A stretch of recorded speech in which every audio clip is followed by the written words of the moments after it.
Antsika rehetra manaraka ny fandarana tolotra sy tinady eto amin'ny televiziona malagasy amin'ity anio ity manasa antsika rehetra hiaraka aminay hatramin'ny farany. Tamin'ny tapabolana isika dia nampianatra ny ankizy sy ny tanora makasika ny fikirakirana ara-bola. Anio kosa indray dia torohevitra ho an'ireo olon-dehibe izay efa mampidi-bola no entina amintsika ato anatin'ny tolotra sy tinady. Nanasa manam-pahaizana iray izay mipetraka any ampitan-dranomasina any izahay hiresaka amintsika makasika izany hoe fitantanam-bola izany. Ny vola izay miditra amintsika ao an-tokantrano ao manko dia tokony hoe ahavita ny fiainantsika mandritra ny volana iray manontolo ahafahana mandrimbona, ahafahana manao tahiry entina hananganan-javatra ihany koa. Ilaina paikady nefa izany fa raha hoe ampiasaina fahatany amin'izao fotsiny ny volantsika ao an-tokantrano ao dia ho mora lany izany ary tsy atody mandrapatonga ny faran'ny volana. Noho izany indrindra nanasantsika an'ity olona iray ity izay mitantana ny pejy volana isan'andro ao anatin'ny tambajotra serasera Facebook ao. Izy dia manampy maimaim-poana ny tokantrano amin'ny fanaovana teti-bola sy ny fitantanam-bola ary anome torohevitra maimaim-poana antsika ato anatin'ny tolotra sy tinady ihany koa izy amin'ity anio ity dahoary. Amin'ny dingana rehetra lalovana eo amin'ny fiainan'ny olombelona mampidi-bola dia ilaina foana ny manao teti-bola na budget isaky ny mandray vola. Ilaina izany mba hananana firindram-piainana ara-bola. Zava-dehibe araka izany ny fahaizana mitantana tsara ny vola miditra sy mivoaka. Voavoaray ary ny vola dia inona avy ny tokony atao?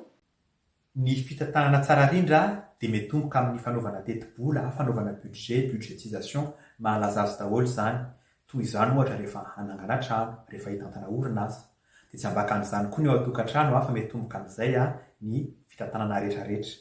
Dia izay zany ny zavatra tokony atao voalohany rehefa mandray vola manao teti-bola. Kajiana ny vola miditra dia tsinjaraina ny vola mivoaka rehetra. Ny antony dia tsotra. Rehefa hita maso mantsy ny vola miditra ka hita maso ihany koa ny vola mivoaka dia mora ny tsinjara azy, tsy misy ny mivoana dia tsy misy son'ny ilay hoe tsy tapitra koa ny faran'ny volana dia efa lany sahady ny ampelantanana.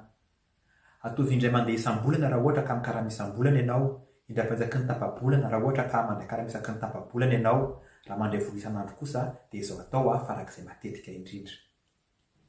Ity misy ohatra kely omeko mahakasika ny fanaovana io teti-bola io. Tao amin'ny pejy volana isan'andro dia nisy mpanaraka anankiray nanoratra taty amiko nilaza hoe zahay hozy izy mpivady mandray karama tsara. Tia mba hanao tahiry nefa tsy mahavita manao tahiry mihitsy zahay isam-bolana ka inona ny tokony ataonay? Nareo ve manao teti-bola? Zahay hozy izy tsy manao satria amin'izay lehibe karama rehefa atao ny kajikajy tsotsotra tokony ampy anay ary tokony mbola manana betsaka ary ny karamanay nefa rehefa tonga ny faran'ny volana tena tsy misy ninina mihitsy. Ka izao anomboantsika anazy andao hiaraka amin'ny teti-bola isika. Aizavy ny vola miditra, aizavy ny vola mivoaka. Dia teo ampanaovana azy izay dia hoy izy mantsy anahy. Tena loza hozy izy fa aikay tena be rendrarendra be zahay mivady. Tena lany any amin'ny zavatra tsisy dikany daholo ny volanay ao an-tokantrano. Hitanao izay ny tombontsoa azo amin'ny fanaovana teti-bola. Hita hoe makaiza sy makaiza avy ny vola rehetra ao an-tokantrano.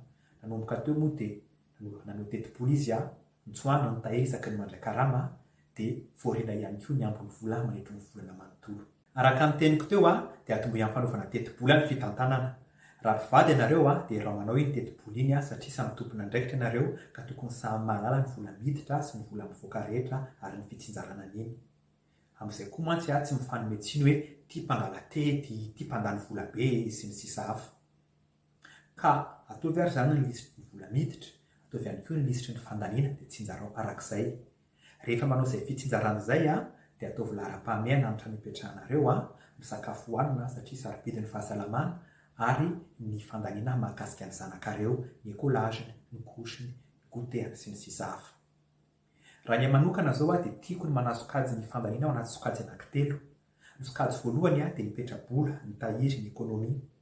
Ny tena marina tsy fandaniana izy io fa tiako ny mandray azy tahak'izay amin'izay dia ny vao mitomboka ny volana dia tsoahana apetraka any amin'ny toerana hafa tsy kitihana dia tsy mandelingelina ny fitantanana manetro ny volana manontolo ny vola ambiny. Faharoa dia ny charge fixe. Amin'ny maha charge fixe azy izay dia efa fantatra hoe ohatrinona ny vola tokony aloha amin'izy ary oviana ny tokony aloha ary tsy miovaova mihitsy isam-bolana fa dia mitovy foana. Tahaka izany ohatra ny hofatrano, ny karamam-panampy, ny prêt immobilier sy ny sisa hafa.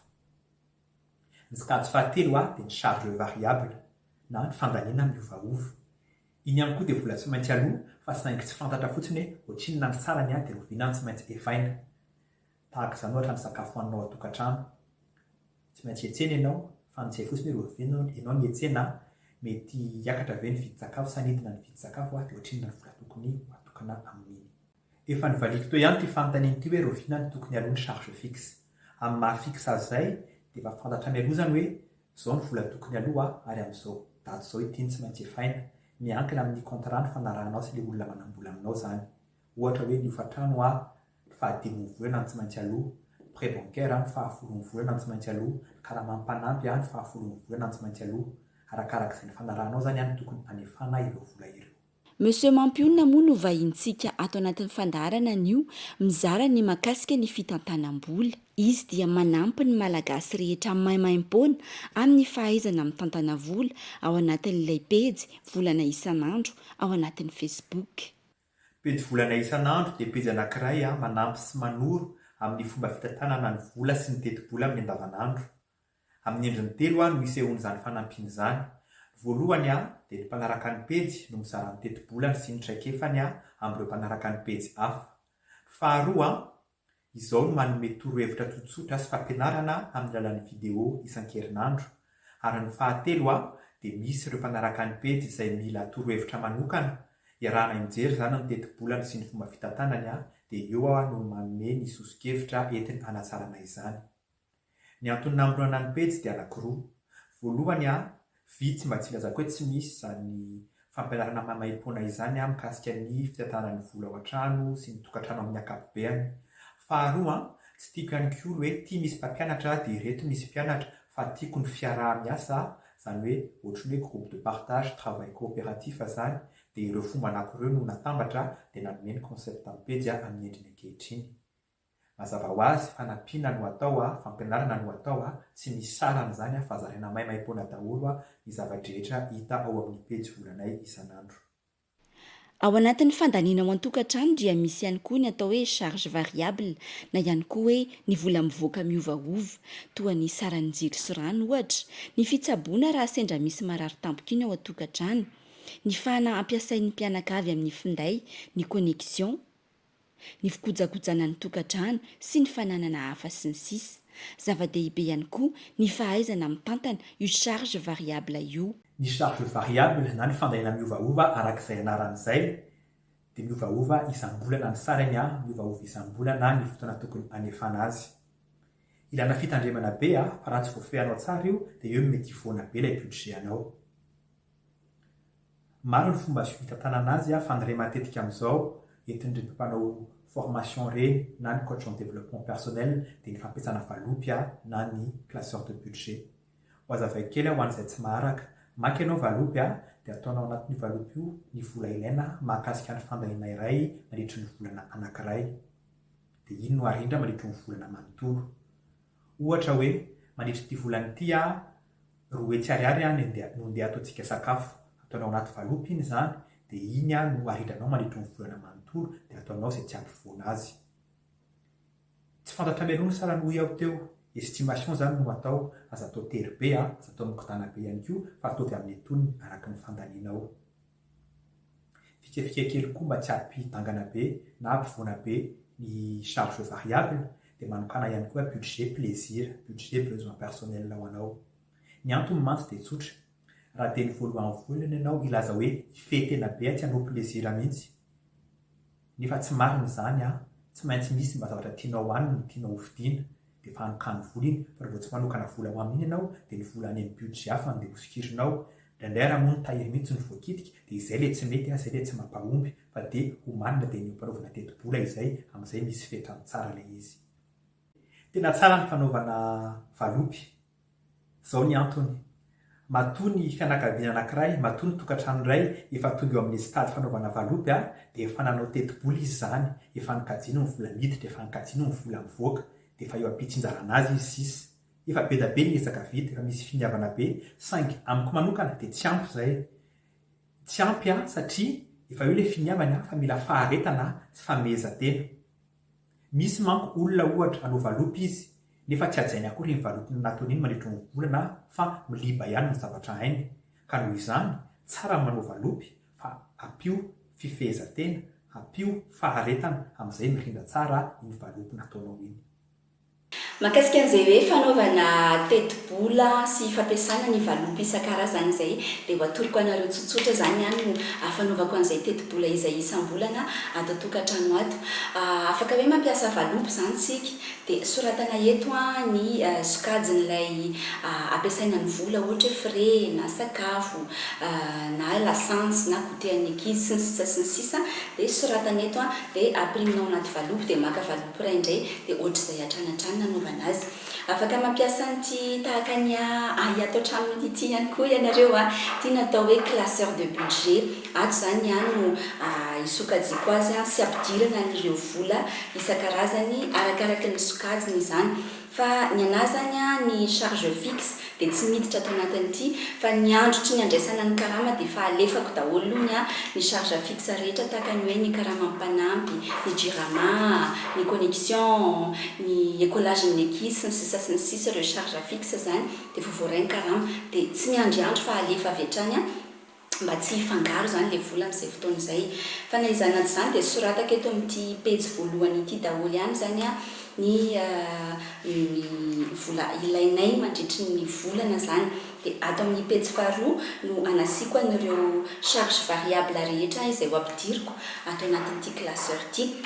Ohatra amin'izany zao ohatra hoe ny rononon'ny zaza zao dia mila 10,000 ariary isam-bolana dia efa alaiko zany izay 10,000 ariary izay dia efa tia misoratra amin'ny voalohany ity ato anatin'ity zany miditra ny ronon'ny zazakely dia sokafako ilay izy dia ampidirina ao anatin'io zany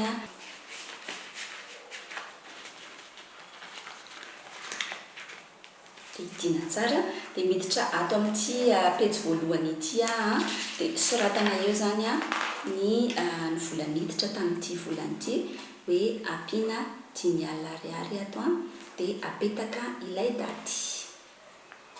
Izay ny rononon-jazakely ny goûter an'izy dia anokanana 10,000 ariary isam-bolana ihany koa dia alaina zany izay dia ampidirina ao anatin'ny sokajiny.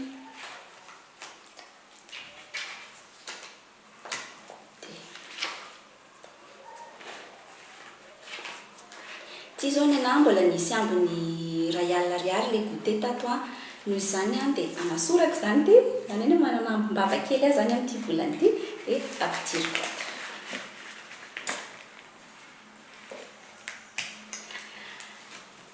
Manarak'izay ny vary izay moa efa mianaka ny ato an-trano dia ny vary andaniana 9,000 ariary isam-bolana na ny vary sosoa na ny vary maina zany hoe na ny vary mena na ny vary fotsy dia efa ny totaliana dia 9,000 ariary zany ny vidina varinay ao anatin'indray volana dia ampidirina ao anatin'ny sokajiny.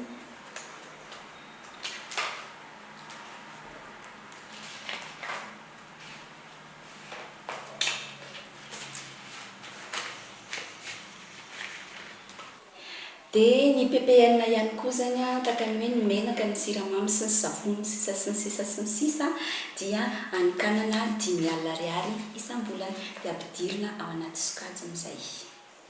Dia mahakasika an'izay PPN izay ny fanaovako azy araka ny torohevitra avy amin'ny monsieur Mampionina teo dia tena hoe achat groupé zany hoe makeny amin'ny grossiste dia efa listeko avy aty an-trano dia makeny amin'ny grossiste dia vidina indray mandeha ao anatin'indray volana ihany koa ny zavatra rehetra izay ilaina mandritra ny volana izany.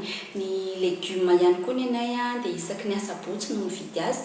Efa isaky ny asabotsy azy zany dia mandamina hoe ity ny laoka alahady zao latsinainy talata alarobia ka hatramin'ny alahady heriny iny dia izay legioma ilaina dia avy dia vidiny. Dia ny hena ihany koa raha ohatra hoe mihinana hena isan'andro dia vidina ny andro mihinana asabotsy iny dia efa mahandro fotsiny mandritra ny herinandro. Dia ny atao anaty listako ataony koa misy hoe gazy.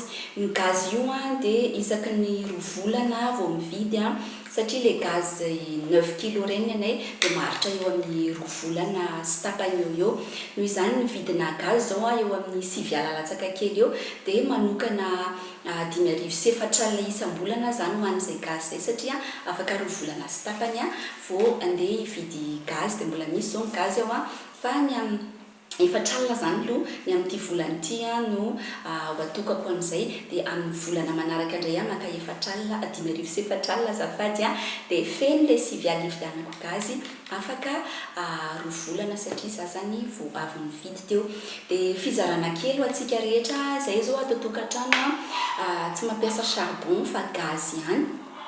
Dia rehefa natao fampitahana dia tena azahoana reto le mampiasa gaz satria teo aloha zao zahay raha nanao charbon dia charbon eo amin'ny 2 sy tapany eo isam-bolana no lany charbon nefa amin'izao fotoana izao efa 3 alina ariary dia afaka ataontsika amin'izany ny gaz nefa amin'izao fotoana izao ny anay isaky ny 2 volana sy tapany zahay vao mividy gaz dia tena hoe ampy tsara fa ny vary no andrahoina amin'ny rice cooker dia ny laoka sy ny pitsopitsony maro isan-karazany andrahoina eo amin'ny gaz dia anjaranao no manao katsy fa tena hoe mahazo tombony be na ny fahadiovana na ny ara-potoana na ny vola mivoaka dia tena mihena be raha ampitahana le mampiasa gaz sy mampiasa charbon. Dia aprimitsika le 4 ariary atokana ho an'ny gaz.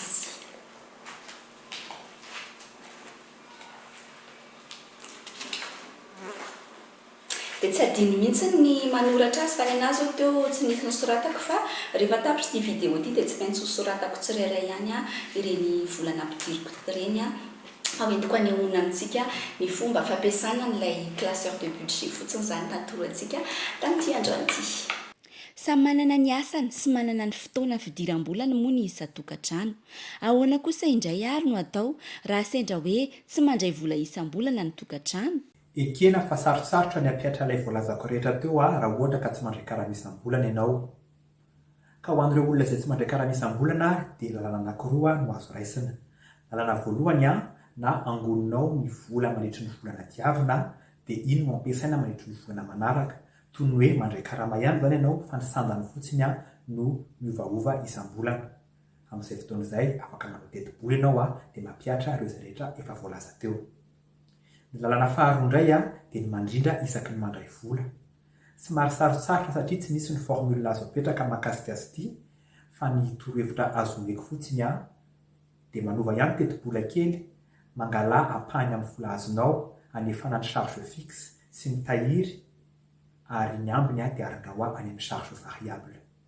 Azahoana tombony kokoa ny manao lisitra ary miantsena indray mandeha isan-kerinandro na ihany koa hoe indroa isam-bolana eny amin'ny grossiste na any amin'ny mpamongady no mividy ny entana ilaina isan'andro toa ny vary, ny savony, ny menaka, ny sira, ny kafe sy ny sisa.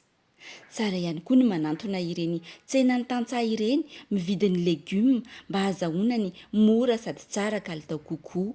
Raha mbola misy ny fahafahana ary raha mbola azo atao dia aleo mividy mitambatra foana. Ohatra hoe ny siramamy, ny menaka isam-bolana ohatra, ny sakafo legioma, ny hena vidiana isan-kerinandro ohatra. Atao sahala amin'ilay valopy ihany fa ny vola fotsiny avadika zavatra. Ohatra hoe ity vary 10 kilao ataontsika ampy iray volana ohatra. Ny olana mantsy raha hividy atsinjarany dia tena lafo be mihitsy ary ihany koa vola kely no mivoaka isan'andro. Tsy hita kaonty mihitsy zany nefa rehefa atambatra mety midangana be ihany dia mety hanimba ilay teti-bola efa nomaninao. Ekeko anefa fa maro ny tokantrano tsy manana fahafahana hividy mitambatra izany ka ho anareo ireny dia asio fetrany foana dia asio fandrindrana mazava foana. Ohatra hoe amin'ity volandroany ity ny sakafo tsy mihoatry ny 5,000 ny laoka, ny vary tsy mihoatry ny 1 kilao, ny charbon tsy mihoatry ny 1,000 ariary. Rehefa io mantsy ny tsy asianareo fetrany dia lasa manjary lasa tafidy trosa, lasa mandeha mikitika tahiry dia lasa manao ny tsy fanao ianao avy eo dia tsy afaka miandroso mihitsy. Tsara ny mampidy-bola betsaka fa tsara kokoa ny mahay manao tahiry. Na ohatrinona vola miditra aminao dia tsara foana ny manao izay tahiry izay. Misy ny olona mampidy-bola be fa avy dia lany avokoa iny vola iny isam-bolana. Fa misy kosa ny mikarama amin'ny antonony fa mahavita manangom-bola ahafahana manangan-javatra. Raha rana ny teoria dia rehefa vita izany ny teti-bola tokony tsy hivoana mihitsy ny budget anao. masana nefa dia tsy izay loatra no miseho satria misy foana ny indro kely misy foana ny tampoka ka izo ary misosikevitro amin'izay fotoan'izay.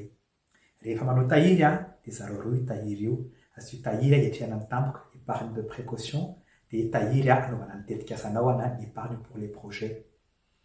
Ohatra hoe raha itsy ariary ny tahirinao isam-bolana, ny ray alina ataovy eo amin'ilay tahiry hatrehana ny tampoka dia ny 6 alina ataovy eo amin'ilay tahiry anaovana tetikasa. Ilay tahiry hatrehana ny tampoka ataovy toy ny boatin-drakitra. Andro-tsay foana ao isam-bolana dia rehefa misy ny tampoka tsy azo ialana dia ao maka vola amin'izay tsy voakitikitika ny teti-bola efa nomaninao tery amin'ny fiandohan'ny volana. Mazava ho azy aza dininy mifetena fa tsy hoe misy tahiry hatrehana ny tampoka ao dia robaroba ao resaky ny tsy ampy amin'ny vola dia ao andeha aka. Ary efa tengo teny aloha ihany koa hoe ilaina ilay budget plaisir satria ianao olombelona manana ny zavatra mba tianao vidiana, tianao hanina ka rehefa tsy misy budget natokana ho an'izay dia tsy maintsy ny budget hafa ny dia hosikirinao, mety ny tahiry mihitsy aza hoy aho teo ka ataovy ny épargne de précaution hiatrehana ny tampoka dia asio budget plaisir mba tsy ampivoana be ny vola any amin'ny teti-bola hafa. Fanirian'ny tokantrano tsirairay ny anangam-pananana toy ny hoe fiara, ny trano, ny anangana orinasa sy ny sisa. Lalana hatongavana amin'izany ny fampiasana vola sy ny fanaovana tahiry. Sarotra amin'ny mamaly ity fanontaniana ity satria ny tokantrano tsiray avy dia samy manana ny laharam-pahamehana ho azy sy ny fidiram-bolany. Fa raha ohatra hoe valiana dia ity ny sosikevitro ao anaty tokantrano iray mandray iray tapitrisa isam-bolana ohatra. Voalohany tsy hoe ny 100,000 mihoatra tsy ferana ataovy tahiry. Faharoa raha manofa trano na manana prêt immobilier dia aza atao mihoatra ny 20,000 ny vola raisinao izany. Ny fahatelo araka ny teniko teo laharam-pahamehana ny sakafo sy ny ankizy. Ny 30,000 ataovy sakafo, ny 15,000 kosa atokany ho an'ny ankizy, ny kolaziny, ny kosiny, ny goûter sy ny sisa. Dia izay vitan'izay ateraka 2 na 3 farafahabetsany. Ny 15,000 hafa dia anodinana ny ao an-trano, BPN, ny gaz, ny charbon, ny frais sy ny sisa hafa. Ary ny 10,000 anaovy adidy sy hialao voly. Sosikevitra ihany eny fa anjaran'ny tsirairay no mamaritra hoe izao no mety aminay ary izao no laharam-pahamehana ao anay. Mety hoe ampitombotombo tahiry fa hiafiafy kely ary, mety hoe tsy mahavita miafy dia ny tahiry ny mety ahena kely ohatra. Anjaran'ny tsirairay mandray andraikitra. Fantaro fa misy ihany koa ny atao hoe fandaniana tsy ilaina, dépense inutile. Ohatra amin'izany fandaniana tsy ilaina izany ny fanariana ny sakafo tsy lany. Izany hoe rehefa mahandro sakafo izany dia tokony atao sakafo antonony ho an'ny ankohonana mba hialana amin'izay hoe sakafo tsy lany dia ariana izay. Fandaniana tsy ilaina ihany koa ny fampiasana ireny fitaovana mandeha amin'ny herinaratra efa antitra be ireny satria izy ireny dia tena mandany herinaratra be. Ankoatr'izay, fitsitsiana tokony atao ihany koa ny famonoana ny jiro amin'ny efitra izay tsy misy olona sy ny famonoana ny jiro rehefa matory amin'ny alina. Tokony esorina foana ihany koa ny prizy rehefa tsy mandeha ny fitaovana iray. Ireny chargeur ana telefona sy ny sisa ireny ihany koa dia mihinana herinaratra tsy kelikely eo rehefa avela mipetaka amin'ny prizy eo foana. Rehefa tsy ampiasaina izany ny chargeur dia tokony tsoahana eo amin'ny prizy dia amprimina. Fandaniana soroana ihany koa ny tsy fampiasana ireny benoara izay mandany rano be ireny fa tokony ahena ny fotoana sy ny rano laniana ao amin'ny trano fidiovana ao. Ankoatr'ireo rehetra ireo, tokony hialana ihany koa ny achat compulsif na ny fividianan-javatra natao tao anaty fahataitairana. Tena misy ny fandaniana tsy ilaina. Mazany izy ireny dia ilay fandaniana natao tao anatin'ny fahataitairana, achat compulsif hoy ny teny vahiny. Miainga avy amina fihetsem-po izy ireny. Voalohany hosintomina ianao andeha hividy azy. Izay moa ny asan'ireny olona mpanao marketing na mpanao communication ireny. Isotona anao, atao izay ampiseho ilay zavatra amin'ny endriny tsara indrindra, lazaina fa promotion izy io. Ianao tsy mieritreritra roboka iny dia mividy, nefa tsy haiko hoe tena ilaina ve, ampy ve ny volako. Faharoa, ilay fihetsem-po avy ao anatinao, maka ohatra mety natsiaro tena voatsindritsindry ianao hanandeha niasa androany, ka iny vonondrava dia lasa mividy poketra, kiraro, akanjo, ranomanitra, lokomena hoe andeha handriko ny mpiara-miasa amiko raha pitsy maraina. Tsy ampiheverana koa satria tsy mieritreritra hoe manambola efidanana ity ve aho, tena ilaiko tokoa ve ity. Noho izany mba tsy ampivoana be an'ilay budget satria izy ireny tsy tafiditra ao anatin'ny teti-bolanao dia rehetra misy fanontaniana 3 ato tokony apetraka ao isaky ny mividy zavatra ianao. Maninona aho no te hividy izy ity tena ilaiko tokoa ve ary manana ny teti-bola atokana ao amin'izany ve aho? Raha voavalinao ireo fanontaniana 3 ireo dia ampatsiarovantena tanteraka izany na en pleine conscience manaovanao ilay fividianana ka tsy ampivoana be na hivoaka ny teti-bolanao izany. Inona fa voaraintsika rehetra ny torohevitra mahakasika izay hoe fitantanam-bola ao an-tokantrano ao izay naroso antsika rehetra mpanaraka ny fandarana tolotra sy tinady tamin'ity androan'ity manaraka dia torohevitra hafa indray no aroso antsika rehetra mbola mahakasika izay hoe toe-karena sy fiariana izay hatrany taka ny mahazatra antsika ato anatin'ny fandarana mametraka ny veloma mandra-piona ho amin'ny heriny an'ito izao indray.